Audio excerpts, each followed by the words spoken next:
Jepang yang ada di Indonesia. Kalian mau lihat nggak? Mana? Wah, ini loh. Gitu. Kayak video. Iya juga ya. Jepang itu kejam sekali dalam menjajah Indonesia. Terus bagaimana ya dulu cara Jepang masuk ke Indonesia kira-kira?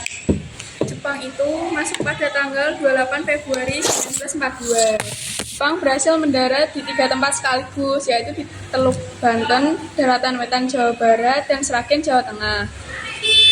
Ribuan tentara Jepang ke Indonesia yang demikian besar dan cepat membuat tentara Belanda tidak mampu bertahan, dan Jepang itu adalah negara kedua yang menjajah Indonesia setelah Belanda.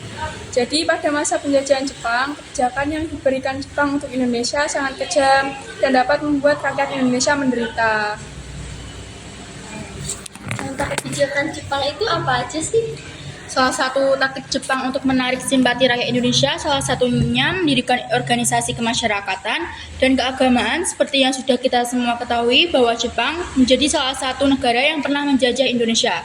Penyebab Jepang pernah menjajah Indonesia dapat menarik simpati rakyat Indonesia adalah karena Jepang sadar bahwa tidak mudah untuk mengalahkan Belanda yang sudah ratusan tahun lamanya menguasai Indonesia, sebab Belanda memiliki peralatan militer serta tentara yang sangat banyak di Indonesia. Salah satu kebijakan yang diterapkan oleh Jepang adalah Romusa. Romusa sendiri itu apa sih? Oh, aku tahu. Romusa itu bisa kita ketahui yaitu warga negara Indonesia yang dipaksa oleh pemerintah pendudukan Jepang untuk bekerja secara paksa dalam proyek infrastruktur seperti pembangunan jalan, pelabuhan, landasan batu, ya Allah, dan proyek konstruksi lainnya, atau kita bisa menyebutnya dengan kerja paksa. Oh, jadi gitu ya. Berarti lama banget ya Jepang menjajah Indonesia, ada 3,5 tahun sendiri. Tapi kira-kira dampak apa yang diberikan Jepang pada saat penjajahan Indonesia ya? Dampak Jepang saat ke Indonesia yaitu ada berbagai bidang. Yang pertama, bidang politik. Salah satunya mendorong bahasa Indonesia sebagai bahasa pengantar dan melarang penggunaan bahasa Belanda, dan selanjutnya mendirikan Jawa Hokokai atau Himpunan Kebaktian Jawa pada tahun 1944. Berbeda dengan organisasi yang lain, Jawa Hokokai dipimpin oleh seorang atau kepala pemerintah karena merupakan organisasi resmi pemerintah yang kedua di bidang ekonomi yaitu menyita aset-aset ekonomi yang penting. Jepang menyita seluruh hasil perkebunan teh, kopi, karet, dan tebu.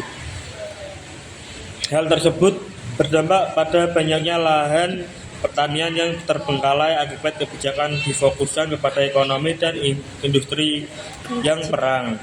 Akibatnya terjadinya krisis pangan, kemiskinan, serta kelaparan yang berikutnya, yaitu mewajibkan Romusa dan merosotnya harga pangan dan kelaparan karena terdesak memanasnya keadaan perang di tahun 44. Jepang melalui Jawa Hokokai menginstruksikan kepada rakyat untuk menyerahkan bahan makanan sebanyak 30% untuk pemerintah, 30% untuk kelompok desa, dan 40% hak miliknya. Akibatnya segala sektor menurun drastis akibat adanya Romusa. Banyak lahan pertanian yang terbengkalai yang menyebabkan efek berantai seperti kurangnya bahan pangan, munculnya wabah, penyakit, hingga roda ekonomi benar-benar lumpuh. Apa ada dampak selain itu?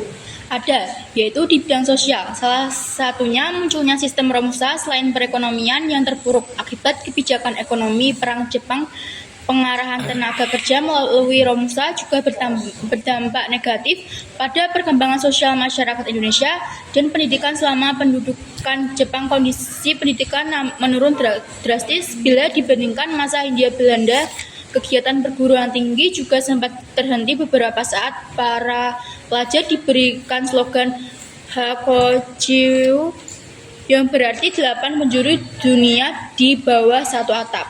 Satu atap yang dimaksud adalah di bawah kekaisaran Jepang. Ajaran Hokkaido ditunjukkan sebagai doktrin dari pihak Jepang. Lalu ada di bidang kebudayaan. Sebagai negara fasis, Jepang menerapkan disiplin yang tinggi. Jepang sangat hormat kepada kaisarnya. Hal inilah yang ingin diturunkan Jepang kepada bangsa Indonesia. Hal ini kemudian memunculkan protes pada 1944 oleh kalangan pesantren di Tasikmalaya. Pemerintahan Jepang juga mendirikan pusat kebudayaan yang bernama Keimin Bunkei Shidoso sebagai wadah perkembangan kesenian Indonesia. Namun organisasi ini dimanfaatkan Jepang untuk mengawasi dan mengarahkan seniman agar karyanya tidak menyimpang dan melawan Jepang. Wah, ternyata banyak banget ya sejarah Jepang yang belum kita ketahui. Iya nih, dapat ilmu baru nih kita.